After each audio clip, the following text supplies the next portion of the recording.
Shalom, shalom, shalom. Shalom, je suis très content de vous voir aujourd'hui, d'être avec vous. Je suis très content d'être avec vous. Je suis très content d'être avec vous. C'est le moment. Ce soir, nous sommes le lundi que nous avons prévu de parler des mauvaises conceptions du mariage. Que le Seigneur nous guide ce soir afin de pouvoir partager ce moment-là ensemble. Alors nous allons faire une prière. Seigneur mon Dieu, mon roi, je demande à toutes les personnes qui vont voir cette vidéo et qui regardent cette vidéo, Seigneur, que tu les trouves au carrefour de leurs besoins, que tu les remplisses, Seigneur mon Dieu, et que leurs conceptions qui se sont faites du mariage, Seigneur mon Dieu, qu'à travers la bouche du serviteur que je suis, tu puisses permettre, Seigneur mon Dieu, que cette conception, Seigneur, soit parfaite, soit réajustée, soit compris. Car, Seigneur mon Dieu, c'est toi qui diriges. C'est toi qui parles, Seigneur mon Dieu. C'est toi qui agis, puissamment, Père éternel des armées. Alors, aujourd'hui, nous allons parler des conceptions, des mauvaises conceptions de mariage, mais à plusieurs niveaux. À plusieurs niveaux. Le concept du mariage en lui-même, on parle de mariage. On parle de deux personnes qui s'assemblent. On parle de deux couleurs, c'est-à-dire deux tempéraments, deux caractères, qui ne sont pas pareils. C'est comme les couleurs de l'arc-en-ciel, mais qui se mettent ensemble pour avancer et qui sont beaux. Pourquoi? Parce qu'il y a une jonction, il y a une alliance, il y a un mélange. Il y a quelque chose qui se met en marche lorsqu'il s'agit du mariage. Il s'agit de parler pas seulement à son conjoint, mais à Dieu qui intervient dans votre relation. Le mariage commence déjà par ta façon de penser, par ta façon de penser. Parce que de vous à moi, une personne qui vient vers toi sait très exactement ce qu'il a prévu faire avec toi, qu'on se dise la vérité. Quand un homme voit une femme, il voit d'abord un corps, oui, mais parfois il ressent quelque chose. Mais il sait, au bout d'un moment, s'il va continuer avec cette femme ou qu'il va arrêter la relation ou même qu'il ne va même pas s'engager. La femme aussi sait quand elle voit un homme, quand il est bon ou quand il est mauvais. Mais très souvent, l'on choisit. On choisit la mauvaise partie. On choisit de faire du mal aux autres. De manière sciemment. De manière volontaire. Et puis on se couvre en disant non, je n'ai pas fait exprès. Tu peux te marier, mais pourtant tu as fait du mal aux autres. Tu as fait du mal à des personnes qui ont été blessées. Tu as blessé dans le passé et tu t'attends à ce que Dieu te donne la grâce et te bénisse. Alors que tu n'as pas réparé le tort. Sachons une chose de vous à moi, c'est que dans chaque ethnie, il y a une manière de se marier. Chaque ethnie a sa façon. Même dans le milieu ecclésiastique, dans le milieu spirituel, il y a des règles à respecter. Parce que c'est Dieu qui va d'abord vous unir. Ce n'est pas des hommes. C'est Dieu qui va utiliser des personnes pour vous unir. Mais on parle d'union. Donc on parle de cohésion. On parle de discussion. Mais des personnes souvent vous rencontrez sont des personnes qui ont une idée. Elles veulent fuir une vie qu'elles avaient avant. Elles veulent fuir une vie.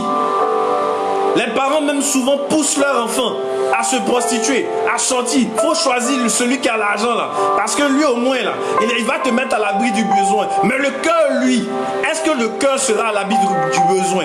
Est-ce que ton cœur sera lui à l'abri du besoin? Parce que tu peux être marié à quelqu'un qui a les moyens. Et puis ton cœur peut avoir mal. Parce que le monsieur a un sale comportement. Il est méchant. Il te donne juste de l'argent. Ça ne cicatrise pas une blessure de l'argent. Ah non. Tu peux te marier à une femme qui a plus de moyens financiers que toi. Et tu seras frustré. Parce qu'elle va te montrer que c'est elle qui gère. Tu vas dire quoi? Non, au moins je suis à l'abri. Mais c'est parce que tu refuses de prendre ton courage à travailler, à faire le peu de trucs que tu peux faire, le peu d'activités qui va te permettre de te prendre en main, qui va te permettre de te relever, qui va te permettre d'avancer. Parce que tu refuses, tu veux tellement la facilité, donc tu veux quelqu'un qui est... Mais le mariage, c'est un creuset de combat. C'est parce qu'on a été ensemble durant le temps où c'était difficile que maintenant, quand on partage le butin ensemble, on est heureux. Quand on partage l'argent ensemble, on est content. Mais où tu viens dans une relation, le monsieur a déjà tout. Et puis tu pleures que pourquoi il ne te calcule pas, pourquoi il est comme ci, pourquoi il est comme ça. Mais il a mené ses combats. Il a mené ses combats. Il ne va pas te jeter comme ça facilement. Mais imagine un homme qui a combattu. La plupart de ces hommes que vous rencontrez, qui ont combattu, qui sont célibataires, qui travaillent, il ne va pas facilement se mettre à te prendre et puis te marier aussi facilement. Il va attendre de voir. Il va attendre de voir qu'est-ce que tu vas lui montrer. Quel type de personne que tu es. Qu'est-ce que tu vas lui montrer? Quel prix as-tu payé pour que tu mérites la couronne de gloire de mariage? Quel prix as-tu payé? Alors il va traîner les pieds. Il va marcher avec toi. Il va te rassurer. Tu vas taper 5 ans avec lui. Chose qui n'est pas bon. Mais il va le faire. Parce qu'il veut s'assurer que tu n'es pas venu dans sa vie à cause de ses moyens. Mais tu es venu dans sa vie parce que tu l'aimes lui en tant que personne. Tu es prête à prendre soin de lui. Alors lui, il aura envie de faire mieux. Mais d'une part aussi, j'attire votre attention, mesdames. C'est que la plupart du temps, les hommes que vous rencontrez, il y a certains qui sont mariés, ou même femmes mariées. Mais vous vous rendez compte que ces hommes mariés là, ils sont prêts. Souvent sont des hommes mystiques, souvent sont des hommes spirituels, qui ont souvent de l'argent, mais qui vous proposent des sommes faramineuses, des grosses sommes d'argent pour coucher avec vous. Mais ma chérie, je vais te dire aujourd'hui, si il te propose 1 million pour dormir avec toi, c'est que tu as valeur là, c'est au moins 100 fois plus que les 1 million. Il faut que tu l'entendes aujourd'hui. Si une femme qui est aussi riche, est célibataire, elle n'a pas de mari, est veuve de surcroît, choisit de te prendre toi, homme, pour mari, commence à te poser des questions. Qu'est-ce que tu vas perdre dedans? Qu'est-ce que tu vas gagner dedans? Alors il faut s'interroger soi-même. Il faut interroger le Seigneur. Il faut toucher le cœur de Dieu. Afin que Dieu te mette sur la bonne droiture, le bon endroit. Qui te fasse toucher les bonnes personnes. Qui te fasse parler aux bonnes personnes. Qui te fasse rencontrer les bonnes personnes. Parce qu'un homme marié, c'est un homme qui représente dans le spirituel, si tu sors avec lui, il représente comme un mari de nuit. Il est comme un mari de nuit. Il occupe une place. Alors le Seigneur, lui, qui doit t'envoyer ton mari, commence à voir un homme. Il y a un homme à la place. Donc le monsieur il va donner sa créature qu'il a préparée à quelqu'un d'autre. Donc pourquoi il va te donner quelqu'un qu'il a préparé pour que toi tu le maries alors que tu as un autre qui est marié, qui est à côté de toi? Et tu t'étonnes d'être seul. La troisième chose qu'il faut ajouter, c'est que la plupart du temps, c'est un problème de caractère. Que ce soit la femme, que ce soit l'homme, il y a un problème de caractère. On a des rêves qu'on s'est mis dans la pensée. Afin, non, je veux que mon mariage soit comme ça. Je définis la forme de mon mariage. Ça doit être d'une telle manière. Ma chérie, je t'ai informé, mon ami. Ton mariage, ça se passera de la manière que Dieu aura choisi que ça se passe. Dieu aura choisi que ça se passe. Que ton mariage se passe d'une telle manière. Tu peux marier un boulanger et puis sera chef de plusieurs boulangeries. Tu peux marier un pompiste et puis il aura ça. Mais accepte de payer le prix afin de pouvoir avoir le bon mariage. Mais c'est dans la prière avant toute chose. Alors je t'invite à cette prière avec moi là maintenant. Que tu te dises, Seigneur mon Dieu, je ne suis qu'une part de toi. Je suis en toi, Père, comme tu es en moi. Donne-moi ta lumière, Seigneur. Amplifie ta présence en moi. Et fais-moi marcher aux côtés des bonnes personnes.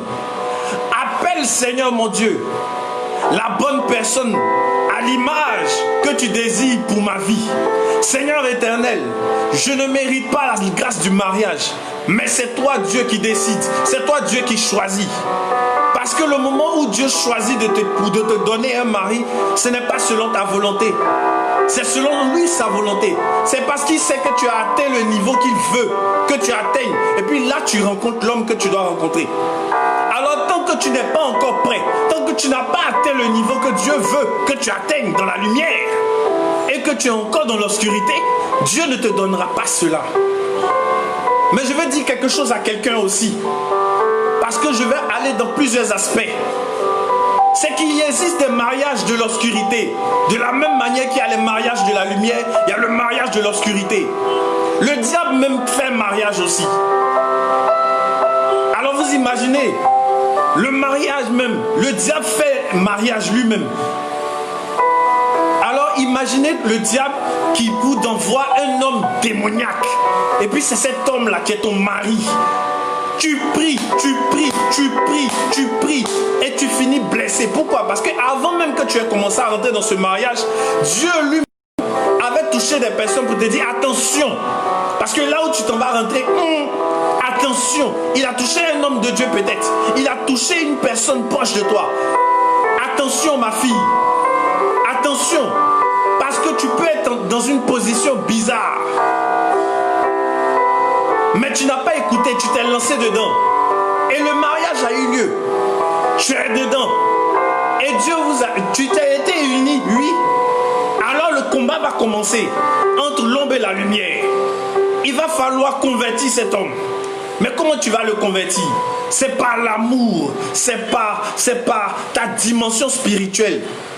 Qu'à la fin, cet homme peut-être sera transformé. Oui. Parce que le diable peut vous donner un mariage. Parce que l'ennemi peut vous donner un mariage. Mais Dieu, quand tu te donnes un mariage, c'est un mariage, c'est vrai. Il y a des combats. Mais vous ne le sentez même pas. Et ceux qui sont mariés, qui ont fait des témoignages aux serviteurs que je suis, donc ils sont mariés dans la lumière, te disent, oui, il y a des épreuves, c'est vrai, mais on est à l'aise. On gère. Parce qu'ils s'entendent, ils partagent tout. Si dans les difficultés, le dernier plat de spaghetti, vous n'avez pas pu partager en deux, ou même le petit pain de 50 francs, vous n'avez pas partagé en deux, c'est pas au moment où il y aura l'abondance que vous allez partager. La femme même que tu as rencontrée là, elle n'aime pas partager avec toi. Tu penses que quand tu finis de te marier, tu es en train de partager quoi? Elle va rien partager avec toi. Et dans ce cas, tu te retrouves avec des hommes qui ont souffert, qui se sont donné leur cœur. Ils ont mis la fille à l'école, ils l'ont nourrie, ils l'ont soutenue. Et à un moment, la fille, quand elle commence à prendre une certaine dimension, elle casse le cou du gars. Souvent même, elle laisse 2 enfants dans sa main et elle continue son chemin quelque part. Et elle a toujours des supporters qui lui disent, ma chérie, tu as bien fait. De toute façon, tu l'aimais plus.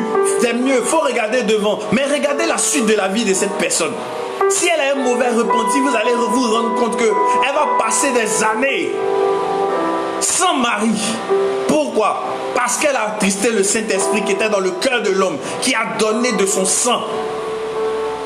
Je prends le même cas pour la femme, qui elle aussi a donné son sang pour l'homme, a fait toutes sortes de petits boulots, le soutenir pour qu'il puisse travailler. Et quand le gars commence à bosser, il voit une femme qui a des rondeurs. Non, c'est maintenant il sait que les seins sont tombés. C'est maintenant il sait qu'elle a un problème physique. Apprenez que la reconnaissance aussi fait partie des clés qui ouvrent le mariage. Dieu n'est pas dans le sentimentalisme. Comme on a tendance à penser dans les films de telenovelas. Dieu, quand il doit te frapper, il te frappe. Si tu as blessé quelqu'un qui doit te frapper, il te frappe. C'est pour cela qu'il faut accepter le désert. C'est pour cela qu'il faut marcher dans le désert.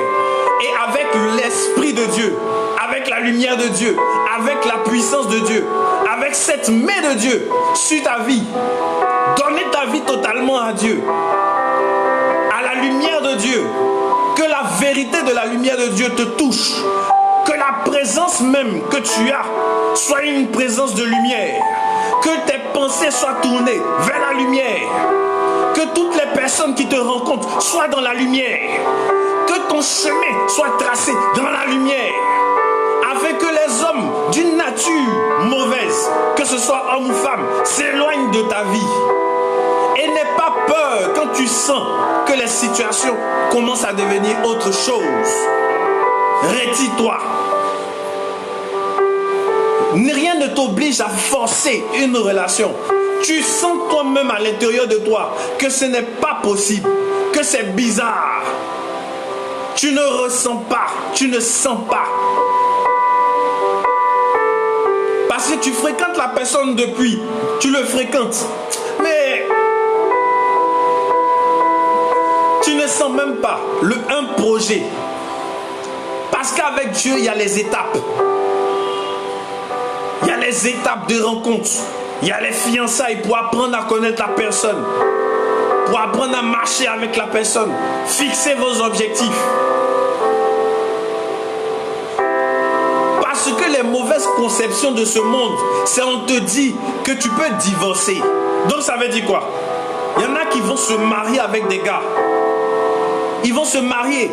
Et puis quand ils sont en train de se marier, pendant qu'ils sont en train de se marier, ils ont prévu déjà divorcer. Parce qu'ils avaient prévu déjà divorcer, ils se sont mariés. Ils ont juste eu envie de recevoir la bague, l'alliance. Et puis bon, au fur et à mesure, ils sont en train d'aller dans plusieurs choses. Mais j'ai un plaisir à te dire, mon frère et ma soeur, qui joue à ce jeu avec la vie de l'autre. C'est que quand on fait un mariage coutumier, on verse de l'eau. Et l'eau qui est versée, lorsqu'on fait la libation, pour certaines cultures, pour ceux qui connaissent certaines cultures, lorsqu'on verse l'eau et qu'on appelle les anciens, les ancêtres des familles, pour dire qu'à partir d'aujourd'hui, la fille appartient à notre famille et qu'elle marie notre fils qui s'appelle tant, ce n'est pas un mariage physique, c'est un mariage spirituel. Mais pourquoi la religion reconnaît ce mariage? Pourquoi on a besoin de l'accord des parents? Parce qu'il y a des entités qui vous regardent. Et si tu fais du mal à une personne, sache que la suite que tu vas recevoir dans ta vie, tu n'imagines même pas le feu et les braises ardentes que tu vas recevoir dans ta vie. Tu sors d'une relation après avoir blessé la dame ou bien blessé le... Et puis tu dois te jeter dans une relation, tu dis oui, que tu penses que tu es arrivé, tu penses que tu avances. Mais en réalité, tu es en train de préparer un gros trou, mais qui n'est pas pour l'instant.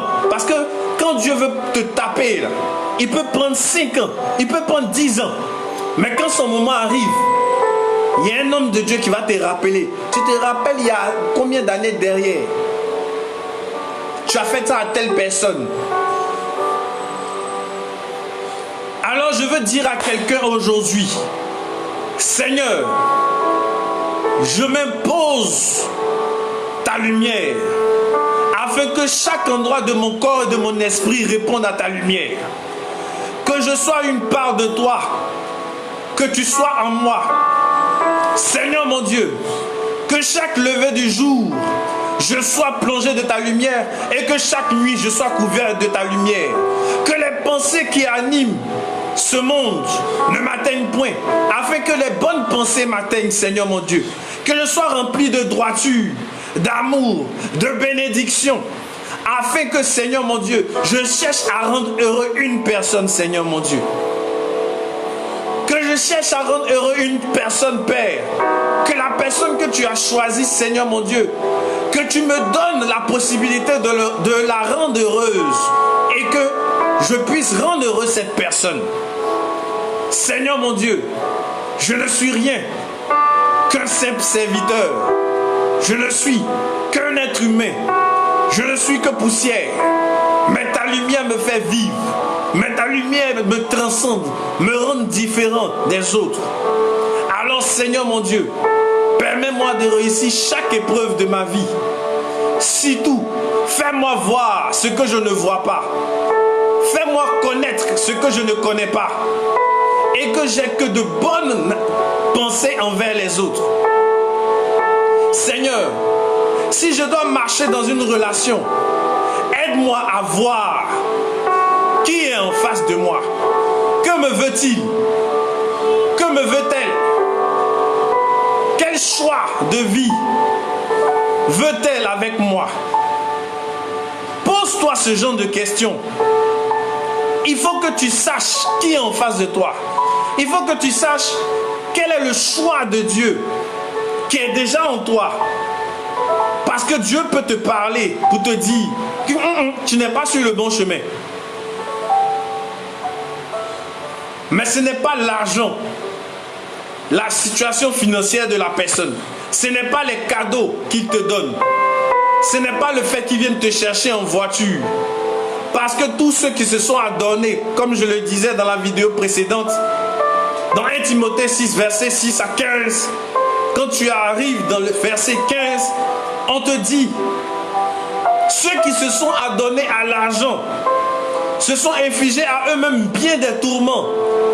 Parce que si tu recherches que l'argent chez le monsieur, que le bien-être que le monsieur te donne, quand il te donne de l'argent, mais en réalité tu es en train de te blesser toi seul. Tu es en train de t'embourber dans quelque chose qui n'est pas de Dieu.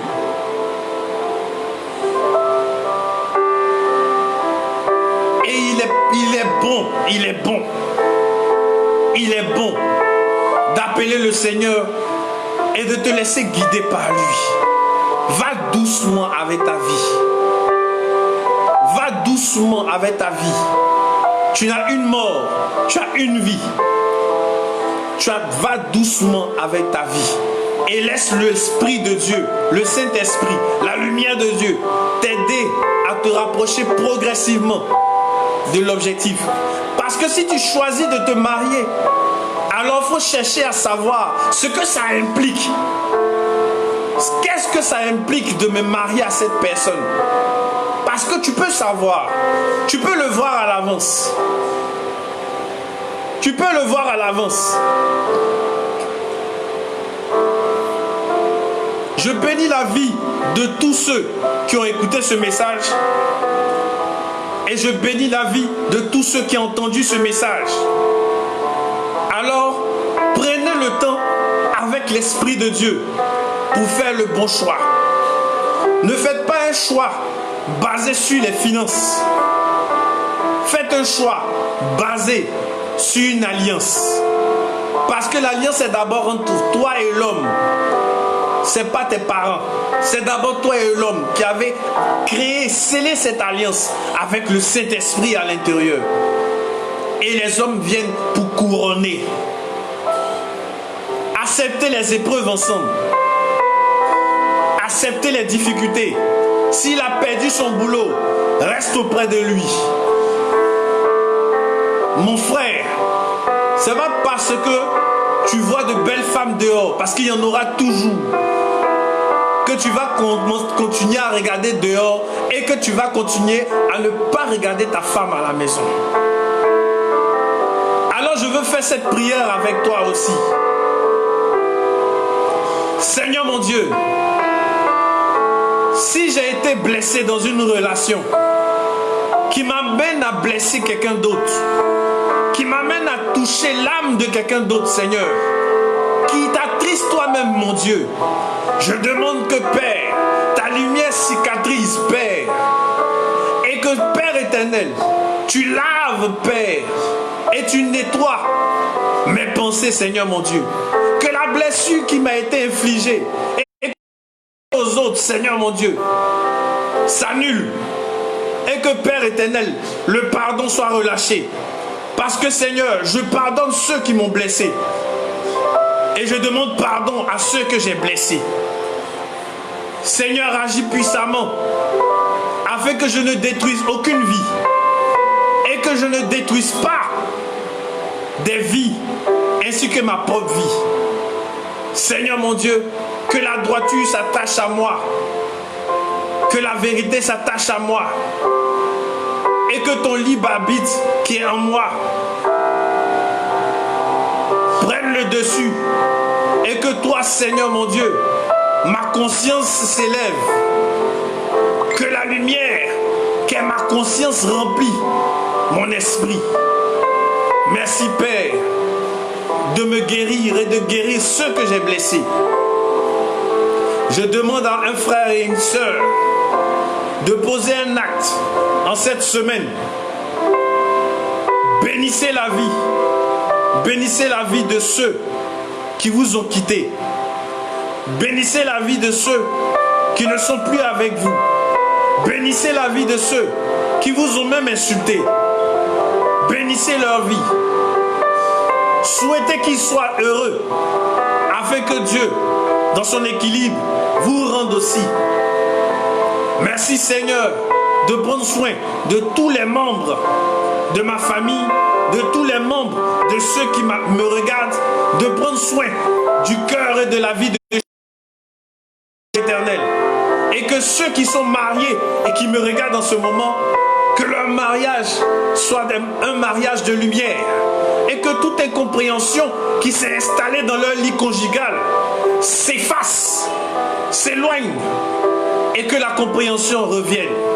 Seigneur, je veux que des âmes et des mariages soient sauvés. Père éternel, car tu les as mis et tu les as liés ensemble, pas pour sauver une personne, mais pour sauver les deux et pour permettre que la génération après eux soit sauvée par leur intelligence, par leur grâce, par leur bénédiction. Je vous dis Amen en ce jour et je vous rencontre le lundi prochain pour notre suite de notre exercice où nous allons approfondir le mariage à un autre niveau. Que Dieu vous bénisse. Bonne semaine à vous.